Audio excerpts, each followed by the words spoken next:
Hello everyone.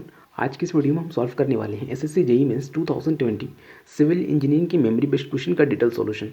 तो आज हम लोग करने वाले हैं पार्ट 2। हम लोगों ने पार्ट 1 कर लिया है। पार्ट 1 में हम लोग किया था क्वेश्चन नंबर फर्स्ट का ए बी सी और डी। आज हम लोग करेंगे क्वेश्चन नंबर सेकंड का ए बी और सी। तो जिन लोगों ने पार्ट 1 नहीं देखा, आप जाओ, डिस्क्रिप्शन बॉक्स में लिंक दी हुई है, आप देख सकते हो। तो चलो अपनी क्वेश्चन की तरफ मूव करते हैं। हमारा क्वेश्चन है right advantages of informative of gauge. ठीक है, तो यहाँ पे इन्फॉर्मेटिव ऑफ गेज से रिलेटेड जितनी भी पॉइंट हो पाएगा हम डिस्कस कर लेंगे। ठीक है, तो चलो हम यहाँ पे डिस्कस कर लेते हैं इन्फॉर्मेटिव ऑफ गेज को। Uniformity of gauge. तो यूनिफॉर्मिटी ऑफ गेज में दो पॉइंट समझने की ज़रूरत है। पहला, यूनिफॉर्म का क्या मतलब और गेज का क्या मतलब। तो गेज का मतलब हम लोग शुरू से पढ़ते आ रहे हैं कि गेज का क्या मतलब होता है। तो हमने बहुत सारे डेफिनेशन पढ़ रखे हैं। तो एक सिंपल सा डेफिनेशन क्या हमने बुक में पढ़ा हुआ है कि गेज होता है वो क्लियर डिस्टेंस बिटवीन इनर या running face of two tracker.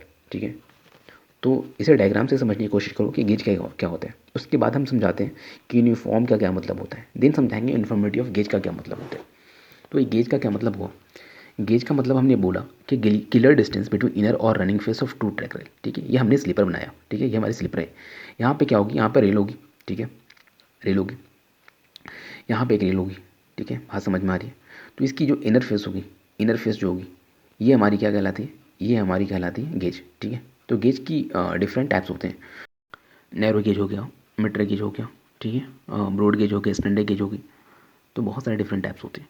अब यहाँ पर डिस्कस करेंगे कि व्हील गेज क्या होता है। ठीक है, व्हील गेज क्या होता है।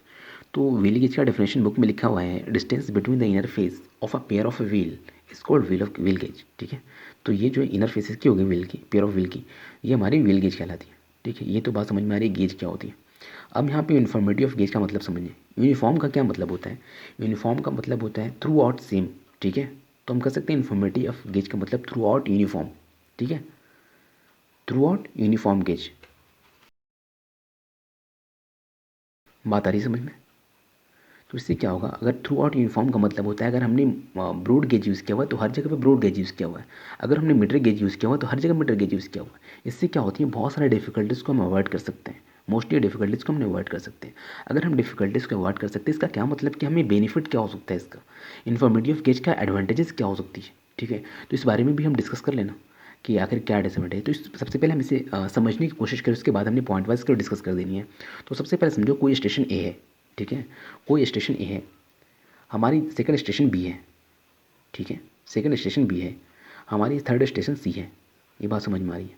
अगर हमें ए टू सी जानी है, ठीक है, सबसे पहले तो ये समझो ना कि यहाँ पे थ्रू आउट यूनिफॉर्म गेज नहीं यूज़ किया हुआ है। ठीक है, फर्स्ट ए टू बी जाने के लिए हमें जो गेज यहाँ पे लगी हुई है, ये गेज है नैरो, और बी टू सी में जो लगी हुई है वो है ब्रॉड। ठीक है, ये हमारी नैरो गेज है। ठीक है, ये हमारी ब्रॉड गेज है। अब ये मानो कि स्टेशन ए पे कोई पैसेंजर है जिसे हमें जिसे जाना है स्टेशन सी पे। ठीक है, कोई पैसेंजर यहाँ पे है जिसे जाना है सी पे। तो सबसे पहले क्या करना पड़ेगा, उसे ए से बी जाना पड़ेगा, उसके बाद वहाँ से ब्रेक करना पड़ेगा। ठीक है, देन बी टू सी जाना पड़ेगा। तो सबसे बड़ी जो डिफ़िकल्टीज ये हुई कि वो डायरेक्ट नहीं जा सकता, नंबर एक। नंबर दो क्या हुआ कि देखो, अगर कुछ गुड्स वगैरह कुछ सामान यहाँ पे कोई पैसेंजर लेकर जा रहा है, ठीक है, बात समझिए, तो यहाँ पे लोड करना पड़ेगा, देन यहाँ पे अगर फिर अनलोड करना पड़ेगा, देन सेकंड ट्रेन पे चढ़ने के लिए फिर लोड करनी पड़ेगी और फिर अनलोड करना पड़ेगा। यानी लोडिंग अनलोडिंग का कंडीशन यहाँ पे चलता रहेगा, जिससे क्या होता है ना, लोडिंग अनलोडिंग से हमारा सामान मिसप्लेस हो सकता है। ठीक है, चोरी हो सकती है, ब्रेक हो सकता है कोई सामान। ठीक है, लेबर कॉस्ट हमारा बढ़ जाएगा, क्योंकि लेबर कॉस्ट बढ़ेगा ना जी, यहाँ से यहाँ तक करेंगे, फिर यहाँ से फिर वहाँ करना पड़ेगा लेबर कॉस्ट। इससे हमारे डिफिकल्टीज बढ़ती चली जा रही है। फिर गवर्नमेंट को क्या फ़ायदा होगा, तो गवर्नमेंट के भी यहाँ पर लॉस हो रही है ना। गवर्नमेंट को क्या लॉस हो रही है, कि गवर्नमेंट को लॉस हो रही है कि देखो, इसके लिए तो आखिर अलग वैगन बनाना पड़ेगा। ठीक है, इसके लिए क्या होगा, अलग वैगन बनाना पड़ेगा, एक वैगन तो यूज़ नहीं हो पा रहा। ठीक, ठीक है, ये बात समझ में आ रही है। ऊपर से क्या होगा कि देखो यहाँ पे अगर यहाँ पे प्लेटफॉर्म भी अलग बनाना पड़ेगा दोनों का। ठीक है, प्लेटफॉर्म बनाना पड़ेगा, इससे रिलेटेड एसेसरी जितनी भी एसेसरी है उसको प्रोवाइड करना पड़ेगा। तो ये इस इतनी सारी डिफ़िकल्टीज़ को फेस करना पड़ रहा है। तो अब अगर हम यूनिफॉर्म गेज प्रोवाइड कर दें, थ्रू आउट यूनिफॉर्म कर दें, तो इससे क्या बेनिफिट होगी। अब इसके एडवांटेजेस की बारे में बात कर लें। ठीक है, ये तो हमें समझ में आया कि अगर थ्रू आउट नहीं करते हैं तो क्या होता प्रॉब्लम होती है। तो देखो, कोई स्टेशन ए बनाया, ये हमारी स्टेशन बी है और ये हमारी स्टेशन सी है। ठीक है, हमने अगर through out uniform gauge provide किया हुआ है, ठीक है। तो ये हमारी क्या होगी, मान लीजिए पूरी ए टू सी हमारी क्या है, ए टू बी बी टू सी हमारी क्या है, ब्रॉड गेज है। तो क्या होगी, अगर कोई पैसेंजर ए पे होगा तो वो आसानी से ए टू सी जा सकता है ना। कोई पैसेंजर ए से होगा, अगर सी जाना हो तो डायरेक्ट जा सकता है, क्योंकि वो ट्रेन डायरेक्ट जा सकती है वहाँ, है ना। वो तो सामान लेकर के आराम जा सकते हैं, आराम से जा सकते हैं। ऊपर से नंबर बात है कि लोडिंग अनलोडिंग कंडीशन ज़्यादा नहीं हो रही है, यहाँ लोड करना है डायरेक्ट वहाँ अनलोड कर देंगे, ये बात समझ में आ रही है। ऊपर से क्या होगा कि हमारा जो कॉस्ट होगा, लेबर एक्सपेंसेस जो होगा वो हमारा सेव हो जा रहा है, ठीक है। ये तो हमारा सेव हो जा रहा है। ऊपर से क्या हो रही है कि अगर मिलिट्री मूवमेंट हो रही होगी, मिलिट्री मूवमेंट होगी तो उसकी टाइम वेस्ट नहीं होगी, कि अगर यहाँ पहले ए जाओ उसके बाद बी पे यहाँ पे ब्रेक करना पड़ेगा, फिर बी टू सी जाना पड़ेगा। तो ये हमारे मिलिट्री मूवमेंट को भी टाइम वेस्ट नहीं होगा, ठीक है। अगर क्या जब हम यूनिफॉर्म गेज प्रोवाइड कर देते तो ऊपर से क्या होगा, जो हमारे वैगन डिफरेंट टाइप्स के बनाने पड़ रहे हैं अलग अलग, तो वो नहीं बनाना पड़ेगा। इंडिया में बताऊँ कि इंडिया में जो होता है मोस्टली ब्रॉड गेज यूज़ किया हुआ है, ठीक है। लेकिन नैरो गेज भी यूज़ किया हुआ है कहाँ पे, जहाँ पे अनडेवलप एरिया है, ठीक है। अनडेवलप्ड एरिया का मतलब क्या होता है, जहाँ पे मार्केटिंग नहीं है, लोग कुछ लोग हिली एरिया टाइप का है जो यूज़ नहीं हो पाता, ठीक है। अगर ये भी डेवलप हो जाएगा तो उससे भी कनेक्ट करना पड़ेगा ब्रॉड गेज से, ठीक है। उसके बाद क्या हो जाएगी, हमारी थ्रू आउट यूनिफॉर्म हो जाएगी। ये बात समझ में आ रही है। तो चलो इसे पॉइंट वाइज समझने की कोशिश करें, ठीक है। पॉइंट वाइज से हम लिखते हैं। तो सबसे पहला पॉइंट क्या होगा, तो जो हम लोगों ने कहा वही हम लिख देते हैं। The delay and cost and hardship in transshipping passenger and goods from the vehicles of one gauge to another is avoided, ठीक है। The delay cost and hardship in transshipping passenger and goods from the vehicles of one gauge to another is avoided, ठीक है। जो हम लोगों ने समझाया, जो हमने समझाया वो हम डिस्कस कर रहे हैं, ठीक है। सेकंड पॉइंट क्या होगी, one gauge to another gauge is avoided, ठीक है। सेकंड पॉइंट होगी difficulties in loading and unloading are avoided, ठीक है। ये जो प्रॉब्लम होगी वो अवॉइड हो जाएगा, ठीक है। लोडिंग अनलोडिंग वाला जो बार बार ब्रेक करके हम लोड अनलोड कर रहे थे, तो लिख दो यहाँ पे difficulties in loading and unloading are avoided, ठीक है। फिर हमने क्या बताया था कि लेबर एक्सपेंसेस जो हमारा होगा वो सेव हो जाएगा, तो थर्ड पॉइंट पे वो भी लिख देंगे कि लेबर एक्सपेंसेस जो है हमारा सेव हो जा रहा। Difficulties in loading and unloading are avoided, ठीक है। थर्ड पॉइंट हो जाएगा labour expenses are saved, labour expenses are saved. Fourth point क्या हो गया कि अगर इससे लोडिंग अनलोडिंग का कंडीशन नहीं, ज़्यादा लोडिंग अनलोडिंग नहीं करना पड़ रहा, तो इससे क्या होगा कि हमारी पॉसिबिलिटी जो है चोरी की या मिसप्लेसमेंट की, ये हमारी एलिमिनेट हो जाएगी। तो लिख सकते हो क्या, possibility of theft and misplacement is eliminated, ठीक है। If goes is uniform, if gauge is uniform, ठीक है। बात समझ में आ रही है। अब नेक्स्ट पॉइंट का डिस्कस कर लें। नेक्स्ट पॉइंट हमारा क्या होगा, हमने बताया था अलग अलग वैगन यूज़ करना पड़ता है, तो एक वैगन हमारे बना लिया तो वो यूज़ नहीं हो पाता था। Surplus wagon of one gauge can not be use on another gauge, wagon of one gauge can not be use on another gauge, ठीक है। This problem will not arise if gauge is uniform, ये problem face नहीं करना पड़ेगा अगर gauge uniform रहेगा, ठीक है। बात समझ में आ रही है। This problem will not arise if gauge is uniform. और लास्ट पॉइंट हम डिस्कस कर लें। लास्ट पॉइंट हम मिलिट्री मूवमेंट के बारे में बात कर रहे थे। तो during military movement, no time is wasted in changing from one vehicle to another if gauge is uniform, ठीक है। तो हमें चेंज करने की जरूरत नहीं पड़ेगी। During military movement no time is wasted, no time is wasted in changing from one vehicle to another if gauge is uniform, vehicle to another if gauge is uniform, ठीक है। अब हम नेक्स्ट क्वेश्चन को discuss करेंगे। Question क्या है, the following bearings were observed in running a close traverse. तो यहाँ पे लाइन दी हुई है, फोर बेयरिंग दिया हुआ है, बैक बेयरिंग दिया हुआ है, ठीक है। हमें determine the correct magnetic bearing of the line, तो हम यहाँ पे मैग्नेटिक बेयरिंग फाइंड करनी है। तो मैग्नेटिक बेयरिंग का क्या मतलब होता है, bearing taken with respect to magnetic meridian, इसको मैग्नेटिक बेयरिंग होता है। तो चलो यहाँ पे बेयरिंग करेक्ट बेयरिंग डिटरमाइन करते हैं। तो सबसे पहले यहाँ पे देखो क्या क्या गिवन था। लाइन हमारी दी हुई है, फोर बेयरिंग दिया हुआ है और बैक बेयरिंग दिया हुआ है। तो इस टेबल को सबसे पहले हम ड्रॉ करें। सबसे पहले क्या दी हुई थी, लाइन ए बी, है ना। ये हमारी फोर बेयरिंग बैक बेयरिंग, ठीक है। Line A B, B C, C D, ठीक है, डी और ई ए, ठीक है जी। और 4 बीइंग दिया हुआ है 71 डिग्री। इस लाइन को तो पहले ड्रॉ कर लें, है ना।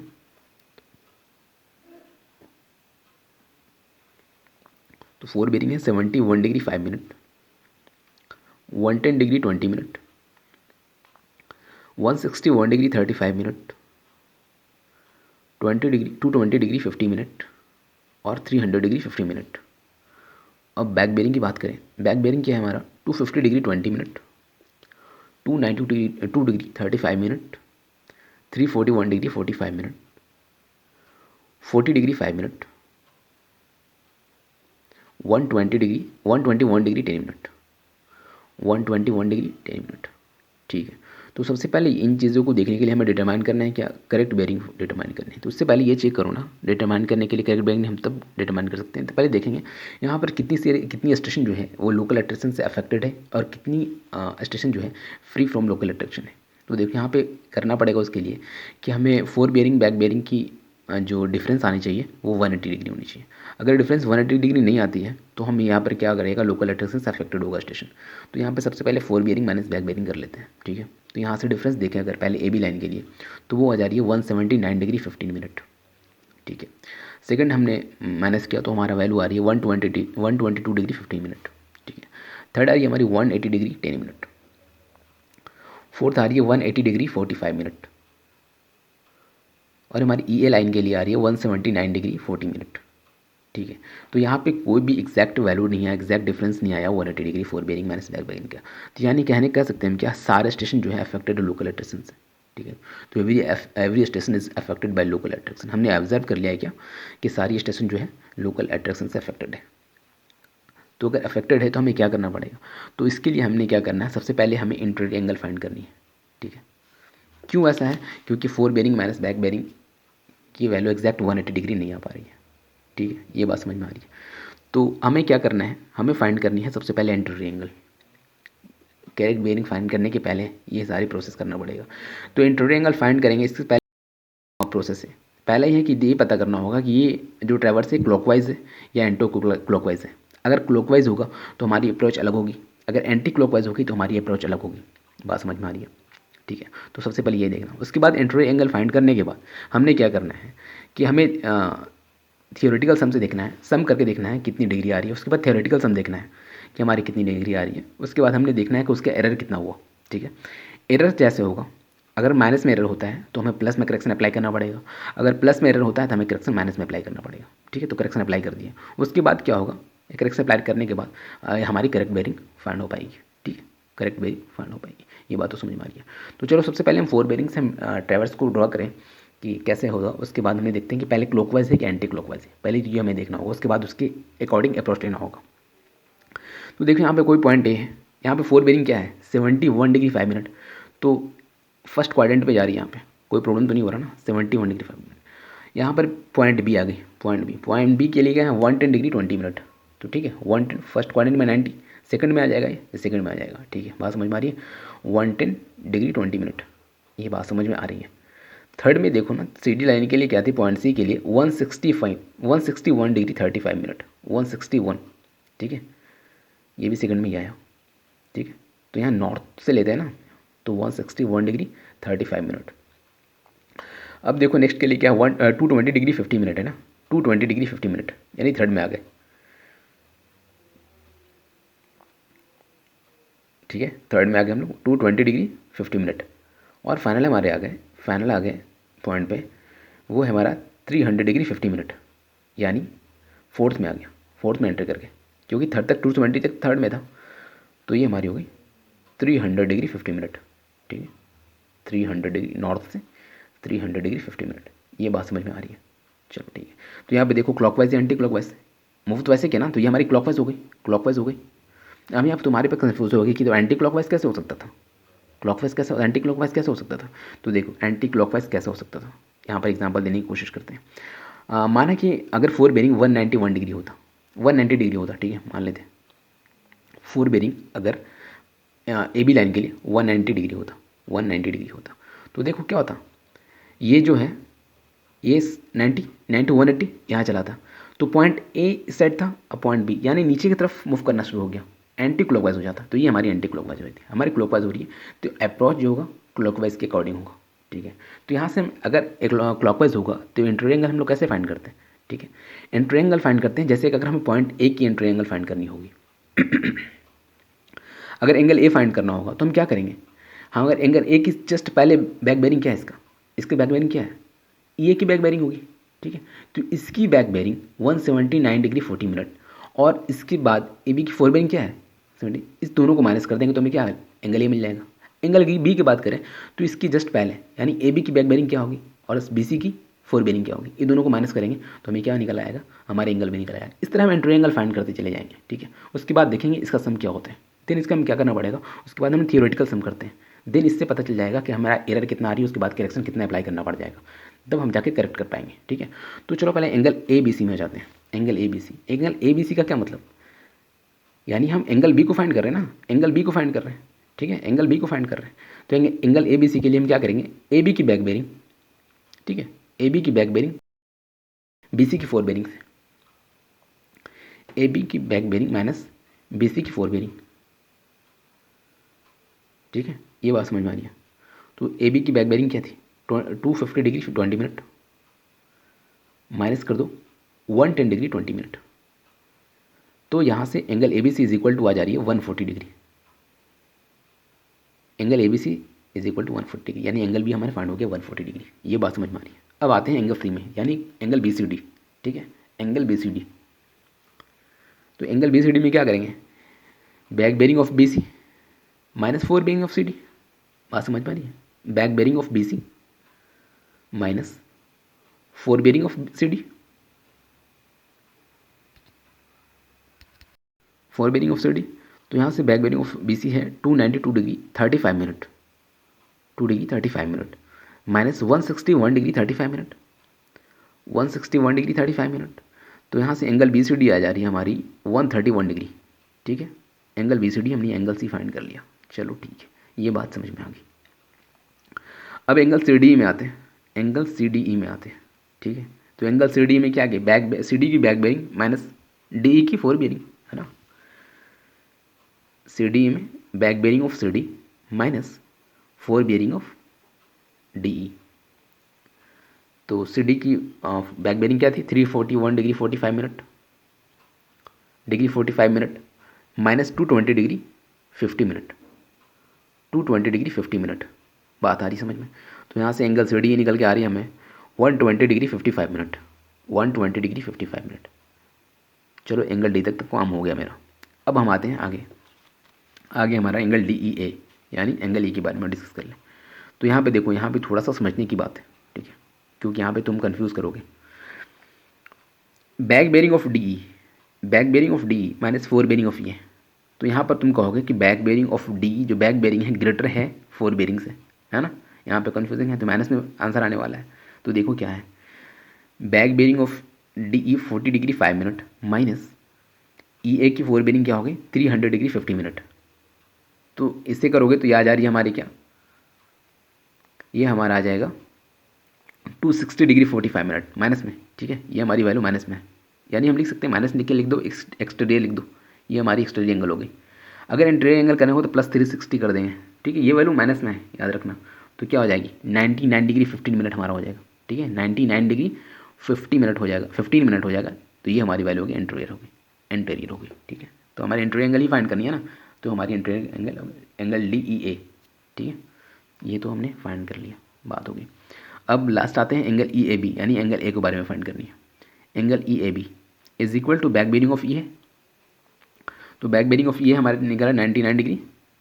ये क्या होगा, बैक बेरिंग ऑफ ये हमारे क्या 121 डिग्री 10 मिनट, है ना, 121 डिग्री 10 मिनट। और हमारी फोर बेरिंग ए बी की क्या हो गई 71 डिग्री 5 मिनट, 71 डिग्री 5 मिनट। ठीक है, 05। चलो तो यहाँ से आ जा रही है angle E A B is equal to 50 degree 5 minute. चलो ये तो बात समझ में आ गई, एंगल हमने फाइंड कर लिया। अब सारे एंगल को हम सम करते हैं। ठीक है, सारे एंगल को सम करते हैं। Angle A B C plus angle B C D plus angle C D E plus angle D E A plus angle E A B. ठीक है जी। तो यहाँ पे 140 degree, 140 degree plus 131 degree plus 120 degree 55 minute plus 99 degree 15 minute और plus 50 degree 5 minute. ठीक है जी, यहाँ तक समझ में आ गया। तो ये हमारा सम आ गया 541 डिग्री, 541 डिग्री 15 मिनट। ठीक है, थियोरेटिकल सम क्या होता? Theoretical sum is equal to हो जाता है 2n-4 इंटू 90। ठीक है, theoretical sum is equal to हो जाता है 2n-4 इंटू 90। ठीक है, 2n-4 इंटू 90। तो यहाँ पे नंबर ऑफ साइड कितने हो गए? 5 हो गए ना। तो 2 इंटू 5-4 इंटू 90, तो n इज इक्वल टू, यहाँ थियोरेटिकल सम हमारी 540 डिग्री। तो यहाँ देख लो, एरर फाइंड कर लेते हैं हम फिर। थियोरेटिकल सम में पता चल गया तो 540 डिग्री होना चाहिए, है 541 डिग्री 15 मिनट। तो एरर इज इक्वल टू हो जाएगा 541 डिग्री 15 मिनट्स माइनस 540 डिग्री, यानी एरर आ रही है 1 डिग्री 15 मिनट की। ठीक है जी, 1 डिग्री 15 मिनट की। अगर एरर हमारी पॉजिटिव आ रही है तो यानी हमारे करेक्शन माइनस में अप्लाई करना होगा। ठीक है, ये हमारी पॉजिटिव आ रही है तो करेक्शन हमारा अप्लाई करना होगा नेगेटिव में। तो यानी नेगेटिव हमें -1 डिग्री 15 मिनट करना होगा। यहाँ पे 5 एंगल हैं, तो ईच एंगल के लिए कितनी होगी? अपन 5 कर देंगे तो ये हो जाएगी 15 मिनट ईच एंगल के लिए हो जाएगा। ठीक है, 15 मिनट हमें माइनस करना पड़ेगा ईच एंगल से, तो हमने करेक्टेड एंगल फाइंड कर पाएंगे। ठीक है, करेक्टेड एंगल फाइंड कर पाएंगे। तो चलिए यहाँ पे करेक्टेड एंगल फाइंड कर लेते हैं। उसके बाद बियरिंग भी तो फाइंड करनी है, करेक्टेड बियरिंग क्या होगी। तो करेक्टेड एंगल क्या होगा हमारा? तो angle A B C is equal to 140 degree था हमारा, 140 डिग्री आया था, माइनस कर देते हैं 150 मिनट। तो यहाँ से आ जा रही है 139 डिग्री 45 मिनट। ठीक है, एंगल बी सी डी की बात करें हम, एंगल बी सी डी के बारे में बात करें तो यहाँ पे थी 131 डिग्री आई थी। तो 131 डिग्री में अगर 15 मिनट माइनस कर देते हैं तो आ जाता है 130 डिग्री 45 मिनट, 130 डिग्री 45 मिनट। अब एंगल सी डी की बात करें तो यहाँ पे 120 डिग्री 55 मिनट आई। यहाँ से हम 15 मिनट अगर माइनस कर देते हैं तो हमारी आ जा रही है 120 डिग्री 40 मिनट। ठीक है, बात यहाँ तक समझ में आ रही है। अब एंगल डी ई ए के बारे में बात करें तो ये आ रहा था 99 डिग्री 15 मिनट। इसमें अगर 15 मिनट माइनस कर दिया तो आ गई 99 डिग्री। एंगल ये आ रहा था हमारा angle E A B 50 degree 15 minute. तो -15 मिनट कर देते हैं, 5 मिनट, तो -15 मिनट कर देते तो यहाँ पे आ जा रहा है 49 डिग्री 50 मिनट। तो अगर इसके सम करोगे तो अब जो आने वाला है वो 540 डिग्री एग्जैक्ट मैच करने वाला है, 540 डिग्री 0 मिनट। ठीक है, तो चलो अब करते हैं क्या कि अब सारे लाइन की तो हमें पता हो गया, तो इसको हम करेक्टेड बेरिंग फाइंड कर लेते हैं। करेक्टेड बेरिंग फाइंड कर लेते हैं। ठीक है, तो करेक्टेड बेरिंग का मतलब होता है यानी फोर बेरिंग बैक बेरिंग दोनों फाइंड करेंगे। अगर डी की फोर बेरिंग फाइंड करेंगे तो उसका बैक बेरिंग भी फाइंड करेंगे, है ना। तो चलो अब यहाँ पे करेक्टेड बेरिंग फाइंड कर लेते हैं। तो करेक्टेड बेरिंग फाइंड करने के लिए देखो सबसे पहले हम क्या करते हैं, डी से शुरू करते हैं। ठीक है, डी से शुरू करते हैं। तो fore bearing of D is equal to क्या थी? ठीक है, 341 डिग्री 40 मिनट है। ठीक है, 341 डिग्री 40 मिनट, तो माइनस कर दो 120 डिग्री 40 मिनट, तो ये आ जा रही है हमारी 221 डिग्री 0 मिनट। तो देखो फोर बेरिंग अगर इतना आया तो इसमें अगर देखो अगर फोर बेरिंग 180 से ज़्यादा आता है तो उसमें से 180 माइनस कर देंगे। अगर फोर बेरिंग 180 से कम आती है तो प्लस 180 कर देंगे बैक बेरिंग निकालने के लिए। ये बात समझ में आ जाना चाहिए। ठीक है, क्योंकि back bearing is equal to plus fore bearing plus minus 180 degree होता है। ठीक है, समझ में आ रही है। तो यहाँ से ग्रेटर होता तो हम क्या क्या माइनस कर दिया। ठीक है, अब फोर बेरिंग अब ये में आते हैं, ये की फोर बेरिंग कैसे निकलेगी? 41 डिग्री आई। ठीक है, 41 डिग्री थी तो इसमें 261 डिग्री ऐड किया। ठीक है, तो ये हमारा आ गया 302 डिग्री। ठीक है, तो ये देखो 302 डिग्री जो हमारा है, अगर बैक बेरिंग फाइंड करना हो तो ये तो 180 डिग्री से ज़्यादा है तो माइनस कर देंगे 180 डिग्री। ठीक है, माइनस 180 डिग्री कर देंगे तो यहाँ से आ जा रही है हमारी 122 डिग्री, 122 डिग्री। ठीक है, अब आ जाते हैं ए बी के लिए। ए बी के लिए ए बी की फोर बेरिंग देखो ना, fore bearing of A B is equal to क्या हो जाएगा? 122 डिग्री माइनस 49 डिग्री 50 मिनट। कोई कन्फ्यूजन नहीं यहाँ पे, 122 डिग्री माइनस 49 डिग्री 50 मिनट, तो ये आ जाए 72 डिग्री 10 मिनट। तो देखो 180 से लेस है ना, तो यहाँ पे 180 ऐड करना पड़ेगा। तो back bearing of A B is equal to 72 degree 10 minute plus 180 degree. तो यहाँ से आ जा रही है हमारी वैल्यू 252 डिग्री 10 मिनट। ठीक है, बात समझ में आ गई। अब चलो फोर बेरिंग फाइंड कर लेते हैं बी सी की। Fore bearing of B C is equal to क्या हो जाता है? 252 डिग्री 10 मिनट आया यहाँ पे, तो माइनस हो जाता है 139 डिग्री 45 मिनट बी सी के लिए। ठीक है, तो 252 degree 10 minute minus 139 degree 45 minute, तो यहाँ से वैल्यू आ जा रही है 112 डिग्री 25 मिनट। ठीक है, तो बी सी की अगर बैक बेरिंग फाइंड करना हो तो देखो 180 से तो लेस है, तो यहाँ पे 180 ऐड कर देंगे, है ना। तो बी सी की हमारी बैक बेरिंग क्या हो जाएगी, back bearing of B C is equal to 112 degree 25 minute plus 180 degree, है ना, 180 डिग्री, तो यहाँ पे हो जाता है 292 डिग्री 25 मिनट। चलो अब बात कर लेते सी डी के बारे में, आ जाते हैं सी डी क्या आता है। तो fore bearing of C D क्या हो जाएगी, fore bearing of C D is equal to क्या हो जाता है 292 डिग्री 25 मिनट, 292 डिग्री 25 मिनट, तो यहाँ से 130 डिग्री 45 मिनट कर देंगे, तो ये हो जाएगा हमारा 141 डिग्री 640 मिनट। ये बात समझ में आ रही है। तो हमने सारी करेक्टेड बेरिंग फाइंड कर लिया। ठीक है, अब हम डिस्कस करेंगे, ये हमारी करेक्टेड बेरिंग होगी, करेक्टेड बेरिंग होगी। अब डिस्कस करते हैं नेक्स्ट क्वेश्चन को। तो हमारा क्वेश्चन है, for a flow in a rectangular channel of width 5 metre and depth of flow 2.3 metre, the Darcy friction factor F is estimated to be 0.02, estimate the value of Chezy's C and Manning's N. ठीक है, ये बात समझ में आ रही है। तो चलो यहाँ पे हम चेजिस सी फाइंड करते हैं और मैनिंग्स की एन फाइंड करना है। ठीक है, एस्टिमेट करना है। तो सबसे पहले ये देखो ना, यहाँ पे गिवन है रेक्टेंगुलर चैनल है। ठीक है, रेक्टेंगुलर चैनल है, ये बात समझ में आ रही है। जिसकी रेक्टेंगुलर चैनल है तो कुछ इस तरह चैनल होगा, देख लो। तो रेक्टेंगुलर चैनल है तो कुछ इस तरह होगी। ठीक है, ठीक है, ये हमारी बॉटम विथ होगी बी। ठीक है, जिसकी वैल्यू गिवन है, लेकिन यहाँ पे हम नॉमिनेट कर रहे हैं बी से। ठीक है, यहाँ पर ये हो गया वाई। ठीक है, तो यहाँ पर बी की वैल्यू क्या क्या गिवन है, वाई की वैल्यू क्या गिवन है, देख लो। बी की वैल्यू गिवन है, बॉटम विथ है 5 मीटर। ठीक है, डेप्थ हमारे दे रखा है 2.3 मीटर, और यहाँ पे फ्रिक्शन फैक्टर जो है 0.02 है। हमें सी फाइंड करनी है और हमें एन फाइंड करनी है। ठीक है, समझ में आ रही है। तो एक रिलेशन सबसे पहले हमें पता है चेजिस का, सी इज इक्वल टू क्या होता है, √8g अपॉन एफ। ठीक है, ये होता है, ये सिंपल सा हमें याद है। तो √ओवर कर देते हैं 8 into acceleration due to gravity 9.81 अपन फ्रिक्शन फैक्टर क्या हो गया 0.02 होगी, 0.02 होगी। बात समझ में आ रही है। तो इसको कैलकुलेट करने के बाद इसकी वैल्यू आ जा रही है 62.6। ठीक है, तो सी की वैल्यू में फाइंड होगी।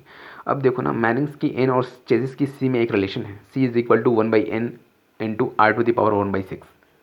कुछ ऐसा रिलेशन है ना, तुम्हें याद आ रही है क्या, ऐसा रिलेशन है कुछ, C is equal to 1/n into r⁴ 1/6। ठीक है, ये बात समझ में आ रही है। तो यहाँ पे r जो है ये हमारी हाइड्रोलिक रेडियस है। ठीक है, यहाँ पे r जो हमारी हाइड्रोलिक रेडियस है, ये कैसे फाइंड होता है, hydraulic radius is equal to होता है area upon wetted perimeter, upon wetted perimeter. ठीक है, तो चलो सबसे पहले हम r फाइंड करना पड़ेगा। r फाइंड करने के लिए हमें एरिया फाइंड करनी पड़ेगी, एरिया फाइंड करनी पड़ेगी और पेरीमीटर भी फाइंड करना पड़ेगा। तो देखो चैनल रेक्टेंगुलर था, तो सबसे पहले देखते हैं कैसे एरिया फाइंड करते हैं और पेरीमीटर कैसे फाइंड करते हैं। ये पेरीमीटर नहीं है, वेटेड पेरीमीटर है, बात समझने की कोशिश करो। ठीक है, तो यहाँ पे एरिया कैसे फाइंड करेंगे, area is equal to B into Y हो जाएगा, रेक्टेंगुलर चैनल है ना। तो R is equal to A upon P होता है, एरिया अपॉन वेटेड पेरीमीटर। तो एरिया इज इक्वल टू क्या हो गए, बी इंटू वाई। ठीक है, बी इंटू वाई होगा ना, बी इंटू वाई। चलो ठीक है, तो बी की वैल्यू क्या थी, बी की वैल्यू गिवन थी 5 मीटर और वाई की वैल्यू थी 2.3। तो यहाँ पर ए इज इक्वल टू आ जाता है 5 into 2.3 is equal to 11.5 metre square. तो हमने एरिया तो फाइंड कर लिया। ठीक है, एरिया को फाइंड आउट कर लिया। अब हमें फाइंड आउट करनी है पेरीमीटर। ये पी जो है, पेरीमीटर नहीं बोलो इसको, वेटेड पेरीमीटर को। ठीक है, वेटेड पेरीमीटर कहने का क्या मतलब, वो समझ में आना चाहिए। ये कौन सी बाउंड्री की बात कर रहा है, कौन सी बाउंड्री, ऐसी बाउंड्री जो वेटेड है।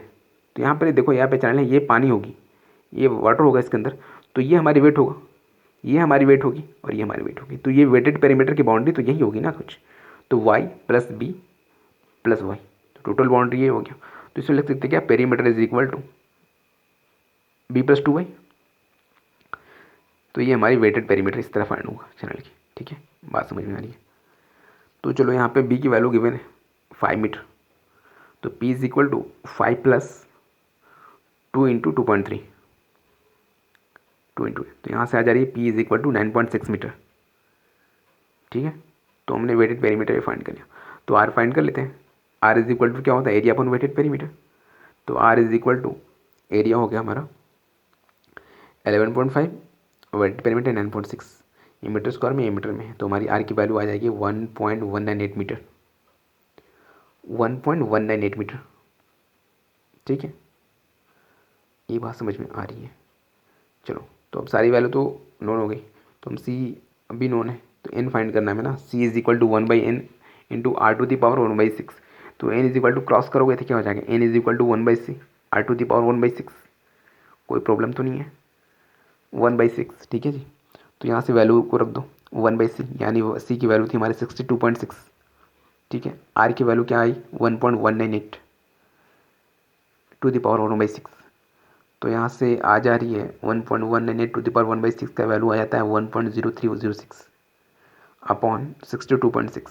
तो एन की वैल्यू आ जा रही है 0.0165, 0.0165। तो यहाँ पे हमने सी भी फाइंड कर लिया और ई भी कैलकुलेट कर, एन भी कैलकुलेट कर लिया, ठीक है।